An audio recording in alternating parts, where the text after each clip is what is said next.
Adamlarning masalalarini bir taraf qilishini men quduq qazganga o'xshataman. Ba'zi odamlar qo'li bilan quduq qazidi. Topilab. Ba'zilar teshang bilan. Ba'zilar chu desa muvofiq asboblar bilan quduq qazidi. Qo'llan quduq qazganlar chu deganda bu quduqni qazanmay qolmasdan yana qo'li bilan qazganlik uchun qo'lini yaralandirdi, yuzini yaralandirdi. Ba'zilar chusi teshang bilan qazdi. Bular chu degan o'zi yaralandirmaydi, ammo intan erib charchaydi. Ularning barliq emgikka asosiyatdan unumsiz bo'ladi. Yana ba'zilar chusi muvofiq asbob bilan qazdi. Bu vaqtda qo'lim yaralanmaydi, o'zim olmaydi, quduqni muvaffaqiyatli qazolaydi, suvni irshalaydi degan gap.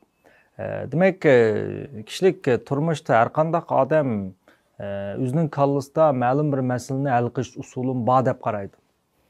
Demismi nurg'un odamlarning mayli qanday masalalar bo'lsin, uni hal qiladigan kallasiga kelgan usullar bo'ldi.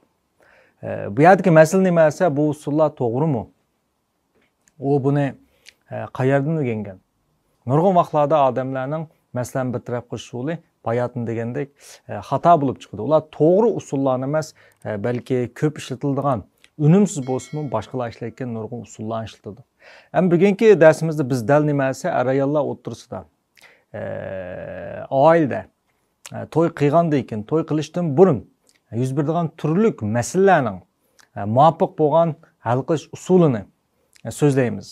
Albatta bu dars orqali barliq ko'rman do'stlarning ma'lum darajada masalalarni hal qilib, o'z ko'zlagan manzilga berishini chin dilimdan umid qilaman. Oldi bilan biz shuni bilishimiz kerakki, nurg'un odamlar o'zining masalasini misolman degan vaqtda masalasining nima ekanligini aniq bilolmaydi.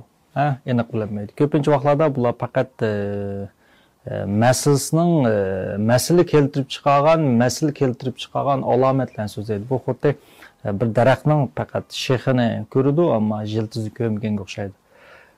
Endi ko'pincha odamlarning deydigan nima degan vaqtda qarshi tarafning avval muomalasini aytqizg'indi, keyin biroqlar o'zgardi. U burun men bundaq ko'ngil biladi, hozir qattiq ko'ngil bilmaydi. Burun inayet issiqdi, hozir sovuq. Demak, nurg'un oilada bo'lgan asosliq masala nima esa, dastlabki muomala bilan keyingi muomalaning o'zgarib ketishi deb qaraydi. Biz oldi bilan olimlarning bu vaqtda ishlagan bir tajribasini ko'rib boqaylik. Bu tajriba asosiyatdan bir odamning yana bir odam bo'lgan yaxshi ko'rishi yoki o'ch bo'lishining nima belgilaydiganligi to'g'risida elib berilgan tajriba. Buningda 4 guruh odamlarni chiqqan, 4 guruh odamlarni ayrim-ayrim suhbatga o'rlashtirgan. Endi bular bilan ayrim-ayrim suhbatlashgan odam psixolog. Ammo o'zining psixolog ekanligini bu yerda yushirdi. U faqat odatdagi bir odamdek paranglashadi. Bular paranglashib, orom olgan vaqtda eliqi suhbatga o'rlashtirilgan psixolog darhol orom vaqtida bu uydan chiqib, qo'shni uyga kirib, qo'shni uydagi psixologlarga gap qiladi. Endi dastlabki bilan qo'shni uy o'rtasida bir tam bo'lsa-mu, ammo psixologlar buni qasddan oldi ma'lum turib, uyda gap qilgan ovozni, tuvan ovozni anglay oladigan qilib, tamni nepiz o'rlashtirgan.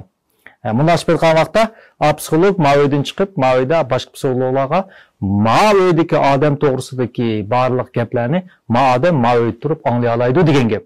Qo'l munda qilib. Endi bu 4 guruhga bilan bu 4 guruh odamlar bilan iliq psixolog paranglashgan vaqtda, parangdan keyingi damlash vaqtida boshqa psixologlarga mushu odamlar to'g'risida gap qilgan. Bu gap qilgan vaqtda 4 xil usul gap qilgan. Birinchi turdagi odamlarga boshdan oxir yaxshi baho bergan. Bu bek yaxshi ekan, anda ekan, manda ekan deb 3, 4, 5, 6 qitim paranglish jarayonida, har qitim paranglashib chiqqanda, ya'ni damlash vaqtida darhol ma'u qo'shni uyga kirib, bu odam to'g'risida yaxshi baho bergan. İkinci turdagi odamlarga desa, paranglashib bo'lgandan keyin butunlay tuvan nachar baho bergan. O anda ekan, manda ekan deb butunlaylik shopping damdoq nachar baho bergan. Üçüncü xil guruhdagi odamlarga desa, dastlabda yaxshi baho berib, Aldidagi bir qatim suhbat jarayonida yaxshi baho berib, keyingi suhbat jarayonida bu odam to'g'risida nachar baho bergan.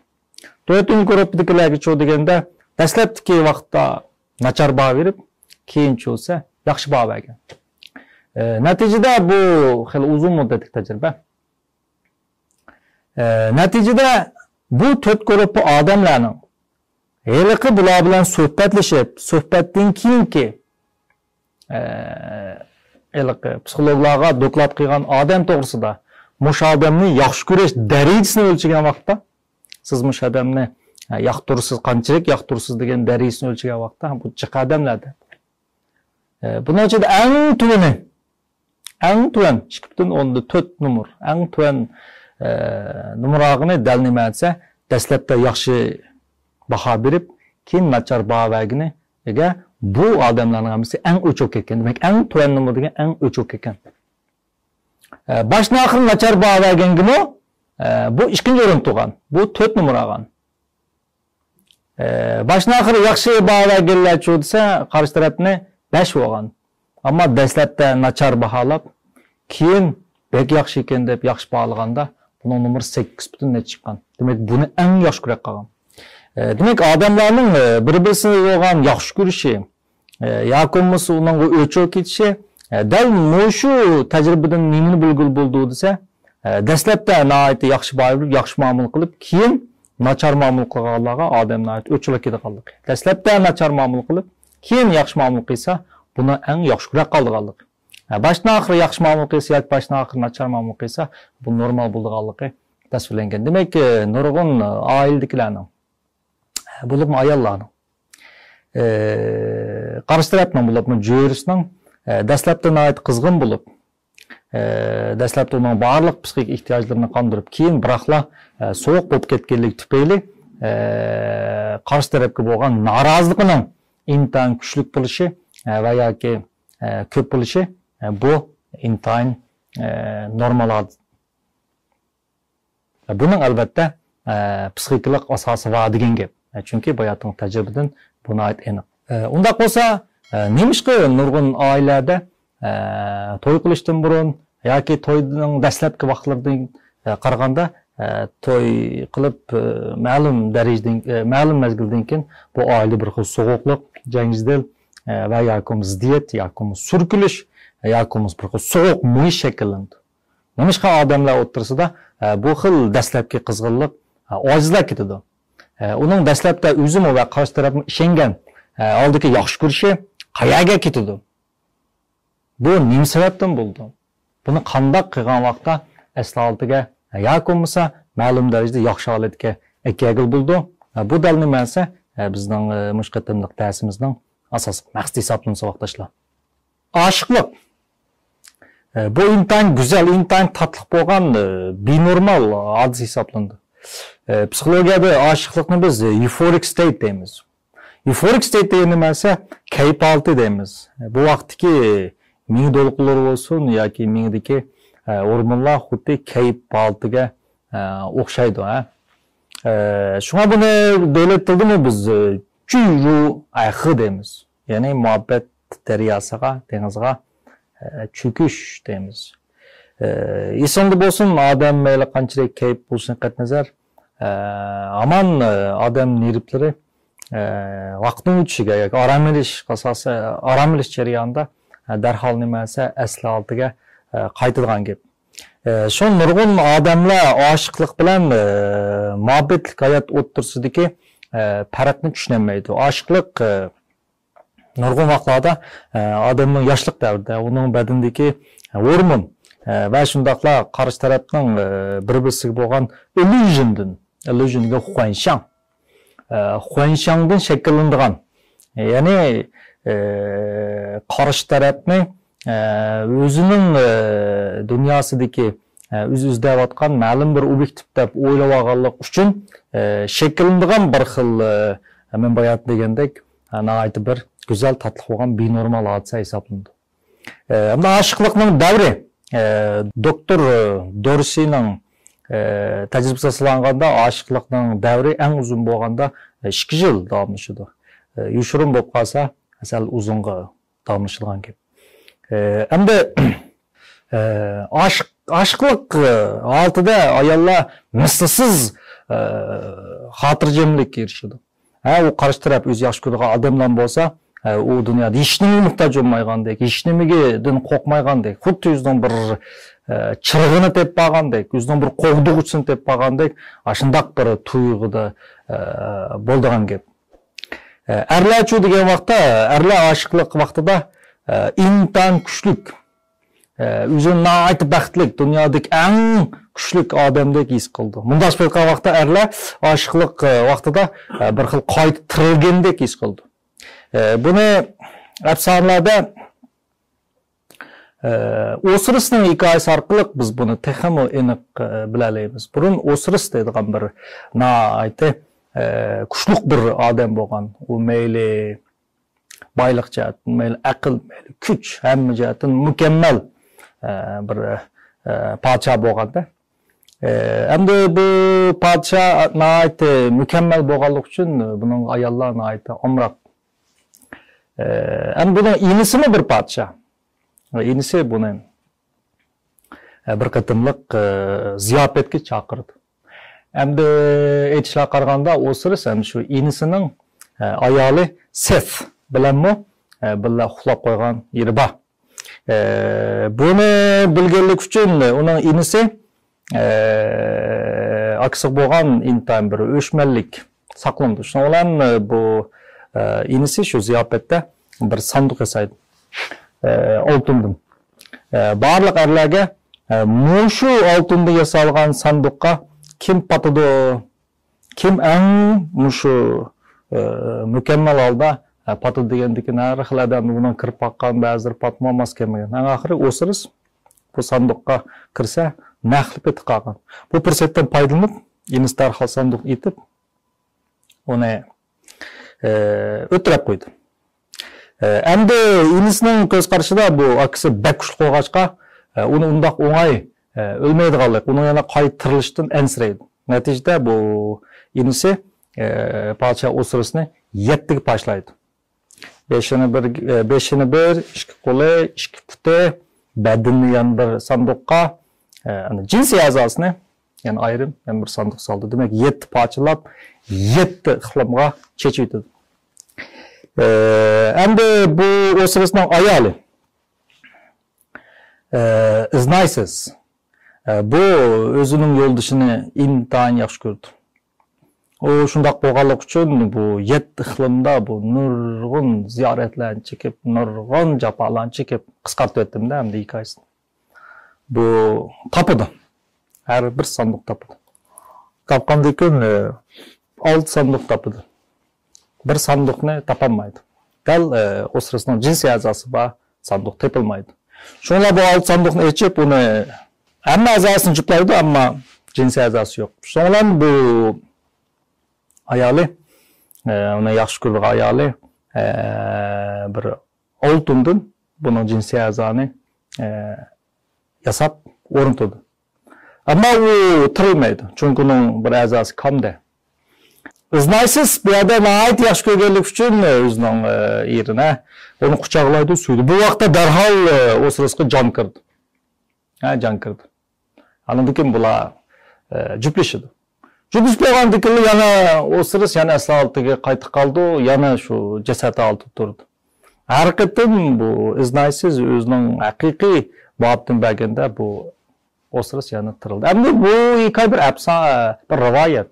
Ammo nurg'unlagan shinxualar yoki nurg'unlagan rivoyatlar amaliyotda nima tushuntirdi desa, odam vujudidagi ma'lum bir psixikalik hodisani inson bo'lish bilan unda mavjud bo'lgan nurg'unlagan psixikalik xurishlarni, psixikalik ilmitlarni hikoya orqali texnik jonliq tasvirlashni maqsad qo'ygan bo'ldi. Şimdi biz nurg'un odamlarning, nurg'un ayol bo'lsin, mayli erlar bo'lsin, ko'ngil yerim vaqtlarda o'zining balalik, o'smirlik mezgildagi, yoshlik mezgildagi o'zining tunji muhabbatini yoki bo'lmasa shu vaqtga tunji bo'lmasimi, uning bilan eng yaxshi o'tgan vaqtga odamlar esiga qoldi. Şu болған болса, мен азырқыдек болмайтын деген хиялламы оның қалысын ялт-юлтлы қылып меніп қияш мүмкін. Amma İsa'da olsun bu yerdeki nurgun adamlar şu vaxtki adamını sevindim dep qaraydı. Əməliyyətdə adam sevinmaydı. Belki şu adam bilen tuğan vaxtki hissiyatını sevindi, tuyğunu sevindi. Son nurgun adamlar men tuncu muhabbetini unutamadım degen geplerini bəkçik qıldı. Əməliyyətdə tuncu muhabbetini unutamadım demez. Şu tuncu muhabbeti bilen tuğan vaxtki hissiyatını aşıqlıq tuyğusun sevindi. Əməliyyətdə bu aşıqlıq tuyğusunu o tuncu muhabbetiyle hiç qandaq münasibeti yok. Qattiyli münasibeti yok. O fakat onun yaşlıq davrda tuncu qetimlik, teyyarlıqı bolmağan hissiyatlarga uçurğanlık için onun minista men bayatın degендek euforik, yani kayıp haltı şekillendiğen gep. Bu xuddi tamak çek, her qandaq bir mesela tamakını uzun müddet çekkerden bir atal tamak çekse hiç ne bulmaydı. Çünkü onun tamak çekişi bir xil tuyğu üçün emas, bir aramlıqını besiş üçün tamak çekedi. Ama tuncu qetim tamak çekkerler çödse, bir tallı tamak çekse başlar degen kayıp bir xil alet qaqağanға oqşaydigan gep. Şuna menden bazılar şu bazı biz unutuşni xalaydigan ama unutayammayotgan odamlarni qanday qilsak unutaymiz degan savolni bekchiq so'raydi. Mush fursatdan foydalaniq mesela kichik bir teknik, skill, bir jichov o'tib qo'yay. Suyunib saboqdoshlar. Qadrli saboqdoshlar, men sizlarga nurg'un narsani o'rgatgim keldi. Ham o'rgatayman. Biroq endi vaqt sababi bilan biz shunda qoldirmay o'rgatimiz birga cho'ng bo'lamiz degandek. Endi mushada asli mushu hozir so'zlamoqchi bo'lgan narsa bizning darsning planida yo'q. Ammo hozir tuyuqsiz mushu deyman deb berishga to'g'ri keldi. Chunki jiq odamlar bu xil qiyinchilik uchraydi. Daim bir unutmoqchi bo'lgan, unutish kerak bo'lgan yoki unutmayman deb o'ylaydigan, bilib bilish mumkin bo'lmagan odamlar esi kelib olganda odam nayt bir yaram bo'ldi. O'zini aytdi. Hissiyatni qanday qutulishni bilolmaydi. Albatta nurg'un odamlarning men bilaman deb qaraydigan, boshqalarni biladigan o'rtaq nurg'un xato usullari bo'ldi. Ya diqqatni chechish yoki boshqa birisiga amra bo'lish yoki ko'mis paranlashish ish qilib kishilar xato usullarni tabiiy o'rganalaydi. Amaliyotda qanday vaqtda bu esga qoldi degan vaqtda odam badani esonda bo'lsin, nurg'ulgan bearam tuyg'ularning saqlanib qolgan bo'ldi. Bu xuddi siz chutiga bir chuti tatmaga bir qarz hujjatingizni, bir siz qarz bo'lgan bir hujjatni saq qo'ydingiz. Sizning buni qat'iy ko'rganingiz yo'q, chunki haqiqatan ko'rmansiz, qarzingiz esingizga qoldi. Amaliyotda siz chutini echin ochmang, bu qarz sizda bo'ladi degan gap. Demek ki bazı pasif hissiyatlarını basıp xiyallansa oylama, o baribir sende banası. O sende banası. Ta ki bu pasif xiyal ve pasif hissiyatlarının bizge üretmekçi olan meselesini hal kılmak için sen onu qaramagan qilib chutini bo'ldi, men qaramayman, chuti qarmasam ham qazim tuga qoldi desak, o mumkin emas. Men buni chutidiki hech ashmas bilan munosabat yo'q. Shu ba'zi bizning qalbimizda, qalbimizda chutiga o'xshaydi, ba'zi pasif hissiyatlardan sen vaqtdan chiqacha olgan bilan u baribir bor degan gap. Shunga eng bearam bo'lgan vaqtda, odam yolg'izlik tuyg'usi yoki erlardagi yana nurg'un pasif tuyg'ular tuyuqsiz paydo bo'lgan vaqtda dal odamlar men bayatın degендek aşındaq bazı burunqi o'tmishidagi yoki muhabbati yoki ma'lum bir oshiqini sig'inib qoldi. Bundan nayt bearam bo'ldi.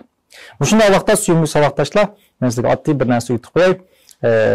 Darhol bu vaqtda biz diqqatimizni boshqa narsa chashmaymiz. Pasif hissiyatlar amaliyotda bunun yaxshisini qo'ymagan. Pasif hissiyat, pasif xiyollarni biz truth deb atsak bo'ldi. Haqiqat deb atsak bo'ldi. Bu rost narsa deb atsak bo'ldi. Gerçi bunun ismi pasif xiyol, pasif hissiyat deb ism qo'ygan bilan amaliyotda bunun psixikadagi ismi emas, truth. Sen qechayotgan haqiqat. Ama bu sen amaliyotda bearam qilmaydi. Asli bu seni ozod qildi, erkin qildi. Ammo nurg'un odamlar bu narsadan qochadi. Natijada boshqa bir narsaga ilinar qoldi yoki xumola qoldi degan gap. Mana shunday vaqtlarda biz qanday qilishimiz keraksa, diqqatimizni boshqa narsaga emas, darhol badnimizga qaratamiz. Chunki siz o'ylashni xohlamaydigan bir odam yodingiz keldi deganning o'zi bu xiyol bilan birga badningiz bir beoromlik bor degan gap. Bu beoromlik ko'pincha vaqtlarda musha atrofda bo'ladi, musha atrofda, ba'zi atrofda, ba'zilarning dumbusda bo'ldi. Biz darhol diqqatimizni nega og'dirishimiz kerak degan vaqtda mushu passiv xiyollar, passiv hissiyotlar shakllangan vaqtki badnimizga beoromlikni dastlabda hamda buni xuddi mashina degandek yoki ba'zi haydashni o'rgangandek sal tez to'xtaydi. Ammo 2-3 qatim nima etsa, badningni diqqat qilib barsanglar, darhol badningdagi beoromlikni his qila olasizlar. Bu beoromlikni his qilgan hamon badanning o'zini o'zi davolash xususiyati bor. Bu xuddi nervlar ba'zida shok holatiga kirib oldi. Bu shok holatiga kelganda buning qancha diqqat qilib barsangda bo'shaydi. Bu bo'shagan vaqtda butun xiyol bu bo'shagan ekan. Bunga mos kelgan passiv xiyollar o'zligidan g'oyib bo'ldi. Bu yana chiqaydi, yana ma'lum bir mazgil ketadi. Ammo tunji qatimliq vaqtlar badnimizga biz ash beoromlikqa diqqatimizni og'dirsak, ishninglar sizlar o'ylamagan aytdi güzel natijalarga erisha olasizlar. Endi biz darsimizga qaytib kelaylik, vaqtdoshlar. Aşıqlıqda biz euphoric state dedik. Ma'lum bir keyif holat dedik. Har qanday euphoric state. Bir odam g'iriq mas'ul ketdi. Atsi uxlab qopib, hargiz normal holatga kelmaydi. U chuqur besh og'riydi. Yoki bearam bo'ldi, yoki ko'ngli ochildi. Hech kim g'iriq mas'ulab asi shappi normal holatga keldiganlar bo'lmaydi. Chuqur yo besh og'riydi, yo mag'dur olmaydi, yoki seriq suv yondirdi, yoki ko'ngli ochildi. O'xshashlar euphoric state. Bu xil oshiqlik yuqori vaqtda, oshiqlik bir ayol shunday oshiqlik olti keldi. Bu yuqori vaqtda hargiz normal holatga kelmaydi. Butunlay nima esa tuvan holat chiqib ketadi. Bunda aytgan vaqtda oshiqlik mezgilda bir juftlar bir-birisining qayerni yaxshi ko'rgan bo'lsa, bunun yeshilgandikin dal oshirib o'chib ketadi. Oshiqlik mezgilda qayeri eng jalb qilgan shunday go'zal ko'ringan yerlari yeshilgan vaqtdan keyin nima esa eng sat ko'rindi. Nurg'un ayollar uchun ba'zi erlarning sexligi uni jalb qilgan bo'lishi mumkin. Keyin ashnalar to'y qilgandan keyin erning sexligi tufayli urush jidal bo'lishi mumkin. Yine so'zlaymiz. Ba'zi ayollar, ba'zi erlarning uni boshqurishini shundoq yaxshi ko'rib qilib to'y qildi. Ashnaga oshiq bo'ldi. To'y qilgandan keyin bu ayol shu erning ashna boshqurish tufayli ajrashib ketishi mumkin. Yoki ash tufayli u eng bearam bo'lishi mumkin. Demak, nurg'un vaqtlarda oshiqlik tufayliga vaqtda dal nima esa osti uchudi. Normal odamlar qaragandimi bir-birisiga o'chib ketadi. Normal odamlarmi ba'zi bir juft oshiqlar bir-birisiga o'chgandek unda o'chib ketmaydi. Bir-birisiga shunda sat ko'rinib ketadi. Bir-birisini choynab etkisi ketadi. Mana bu nima desa? In love this equilibrium. Oshiqlikning tangpungliqning buzilishi, ya'ni aychin shityo deymiz. Ya'ni nima degan vaqtda muhabbatning tangpungliqning buzilishi. In love this equilibrium degan atalg'i shu. Shunga nurg'unlagan to'y qilgan bir juftlarning to'y qilib dastlabki 2 yil bo'lgan vaqtdan keyingi kamko deymiz, agir to'qayliqning to'sag'idan ko'pincha o'tolmaydi. Shunga ajrashganlarning ko'pincha dal nima esa shu to'y qilib 2 yil atrofidagi vaqtda asosiyatdan bir-birisidan men mos kelmaydi ekanman, chiqisholmaydi ekanman. Men buni yaxshi ko'rmaydi ekanman. Mushuni ajratsamlar, meni nurg'un masala hal bo'ldi deb qaraydi.